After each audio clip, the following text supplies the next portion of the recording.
ಏನು ಹೇಳಿದ್ದೀರಿಪ್ಪ ನೀವು? ಅಳಬಾರ್ದ? ಆ ಗಂಡಸ ಅಳಬಾರ್ದ? ಏನು ಹೇಳ್ತಿದ್ದೀರಪ್ಪ ನೀವು? ಅಲ್ಲ, ಗಂಡಸ ಯಾಕೆ ಅಳಬಾರ್ದು ಅಂತ. ಮನುಷ್ಯ ಅಳ್ತಾನೆ ಜೀವನ ಶುರು ಮಾಡ್ತಾನೆ, ಆದರೆ ಗಂಡಸ ಮಾತ್ರ ಅಳಬಾರ್ದು ಅಲ್ಲ. ಕಂಡಿರೋ ಕನಸೆಲ್ಲ ಮುರಿದೋಗ್ತಾವಲ್ಲ, ಆಗ ಅಳ್ತಾನೆ ಗಂಡಸು.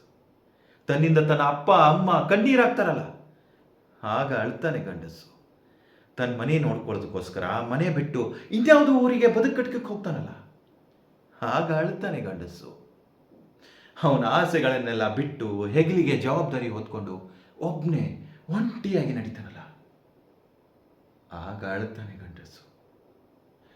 ನಿನ್ನೆ ಪ್ರೀತಿ ಮಾಡಿದ ಹುಡುಗಿ ಇವತ್ತು ಇನ್ನೊಬ್ಬನ ಜೊತೆ ಓಡಿ ಹೋಗ್ತಾಳಲ್ಲ, ಆಗ ಅಳ್ತಾನೆ ಗಂಡಸು.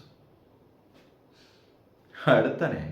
ಅವನಿಗೂ ಹೃದಯ ಇದೆ, ಅವನಿಗೂ ಭಾವನೆಗಳಿದೆ, ಅವನಿಗೂ ನೋವಾಗುತ್ತೆ. ನೋವಾದರೆ ಅಳಬೇಕು, ಕಣ್ಣಲ್ಲಿ ನೀರು ಬರುತ್ತೆ.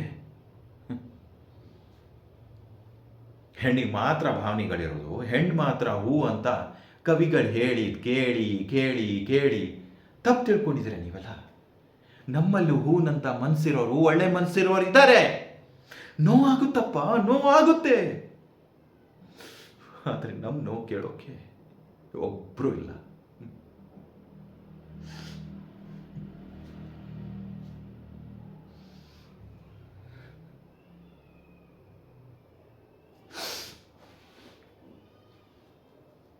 ಮದುವೆ ಆಗಿಲ್ಲ ಅಂತ ಹೆಣ್ಣಿಗೆ ಮಾತ್ರ ಕೇಳಲ್ಲಪ್ಪ, ಗಂಡಸಿಗೂ ಕೇಳ್ತಾರೆ.